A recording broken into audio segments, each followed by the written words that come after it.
Greetings, fellow captains. I'm Seth here. Today, there's a replay on the. I have a replay of the USS Des Moines.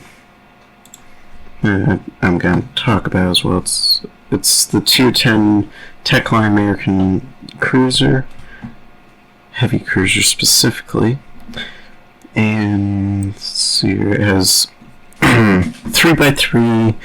203mm 8-inch main guns with a rate of fire of 10.91 shots a minute, 5.5 second reload time, 30-second 180-degree turn time, 15.83 kilometer firing range, and maximum dispersion of 142 meters.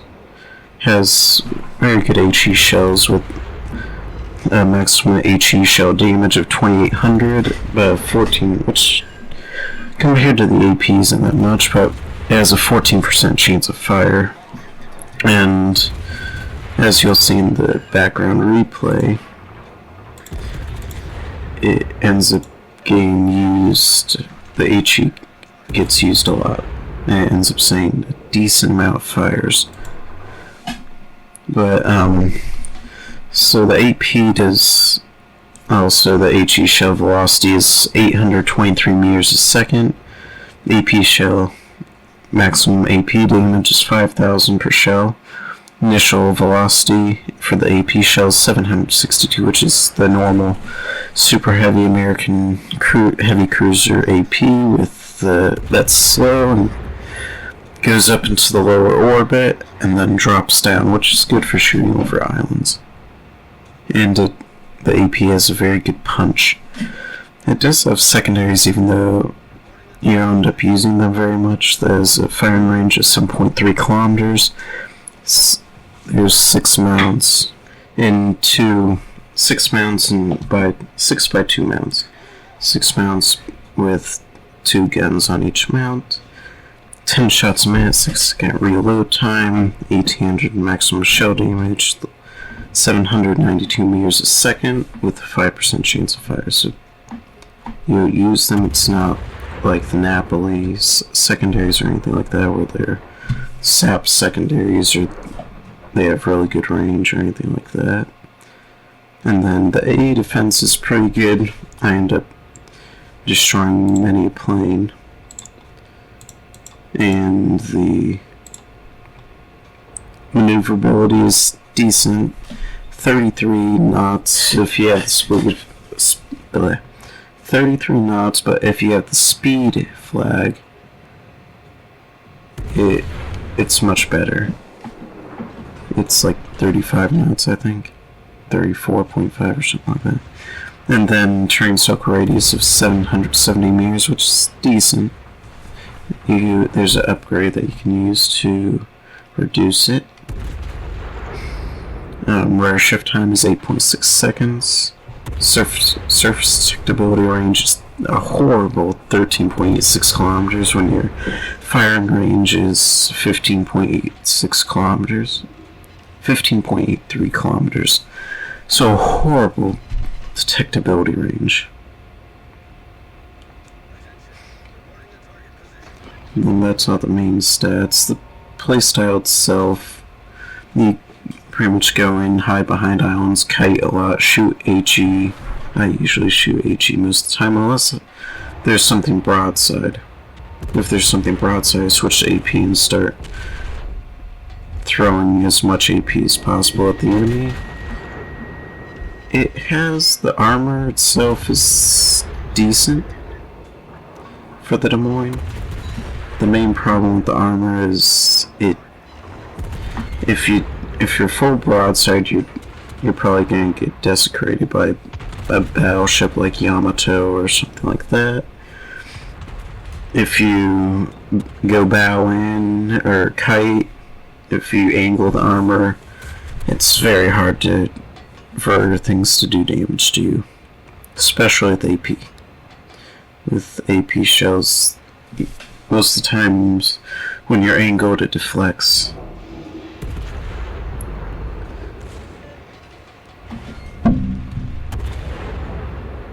And then sometimes it's because did I ever I never went with the real time, did I? The real time of the main battery guns is 5.5 seconds, which, with some upgrades and stuff, can go down to Adrenaline Rush after you take some damage, can go down like 4 seconds, even less if you take a good amount of damage. And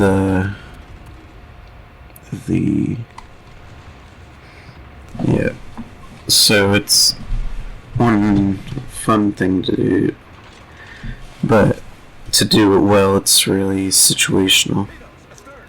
Is to, if there's like a battleship or something like that, you can possibly stay up maybe 13-14 kilometers, go in circles around, at least if they don't notice you, and just throw HE at them.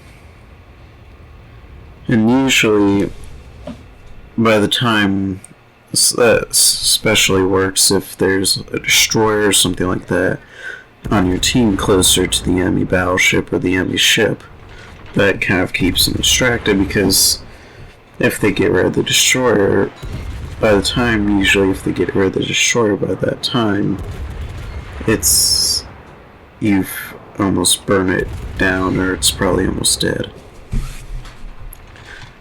Against battleships, destroyers, and most cruisers, it's good. Against anything, it's good to use HE. Against anything except maybe a destroyer, anything broadside at least, use AP. In this specific battle,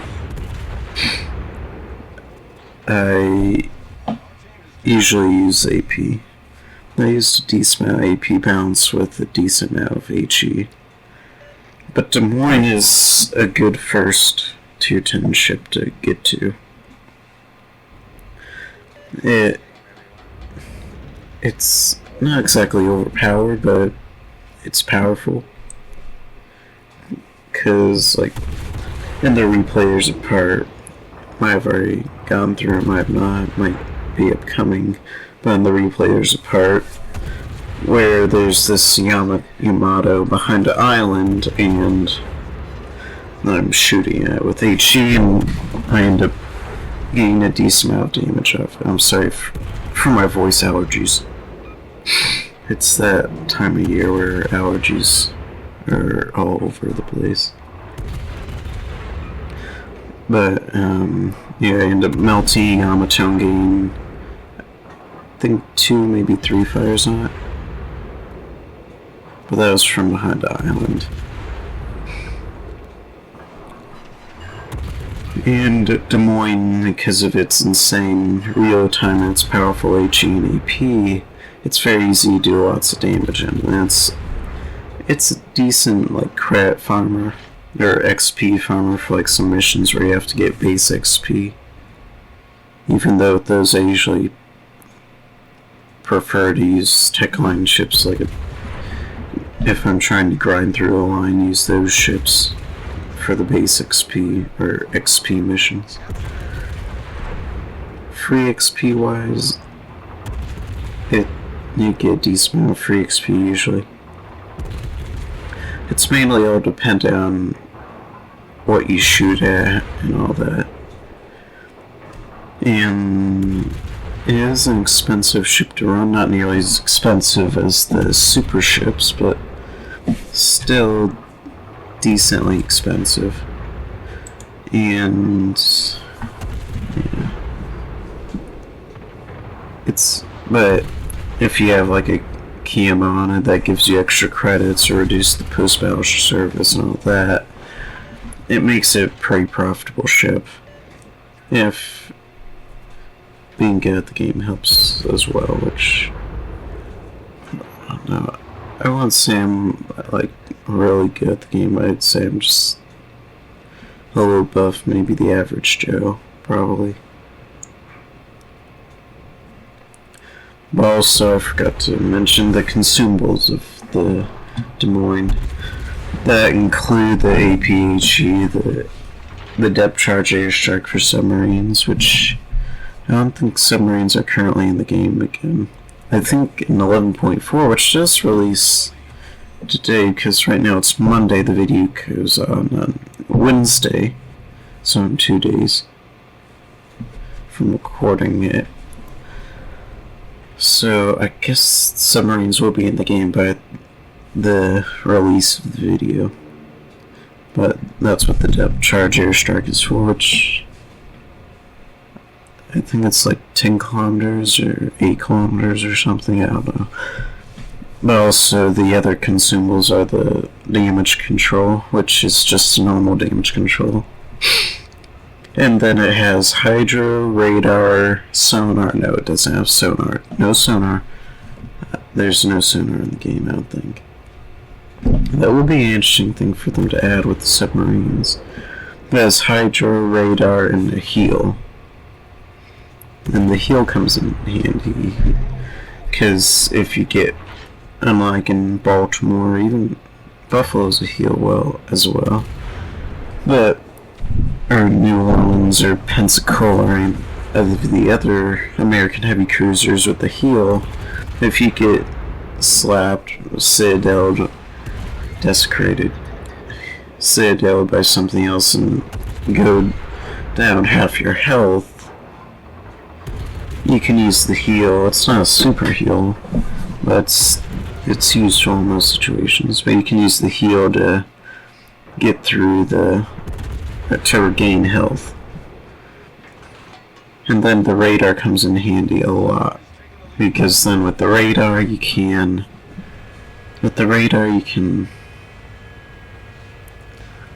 if the destroyer or cruiser or something goes in the smoke and starts firing at you, you can, if you're within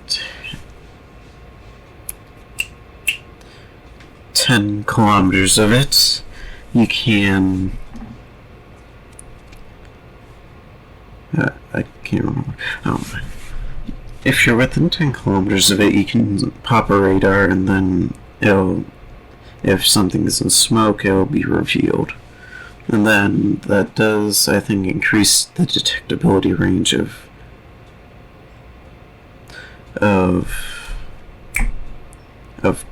torpedoes. And the hydro increased detectability range of ships and torpedoes. And also radar can detect stuff within its range behind islands, which comes in very handy because Des Moines has the slow AP, which can go over some very high islands. So if you have something hiding behind the island, you can you can shoot at, pop a radar, shoot at, and possibly destroy it, probably destroy it.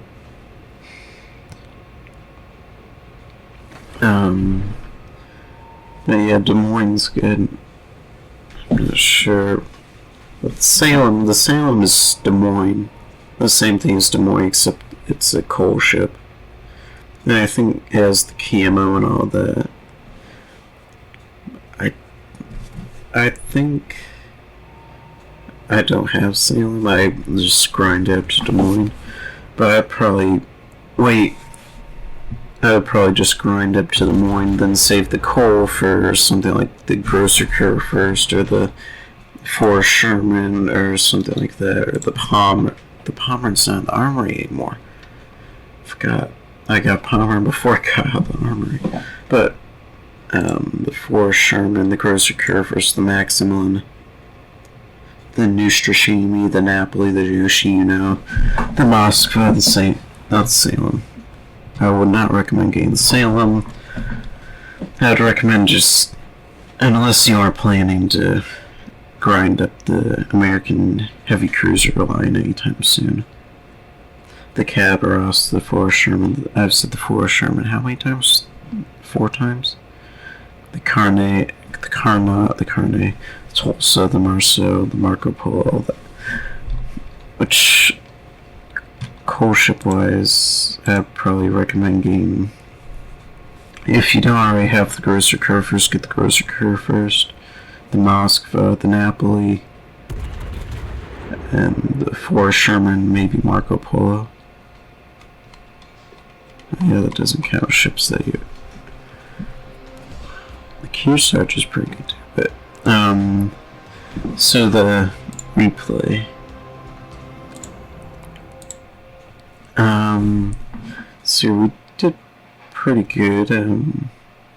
Yeah, it's. Thanks for watching. Please subscribe, watch my other videos, and goodbye. See you in the high seas. Goodbye.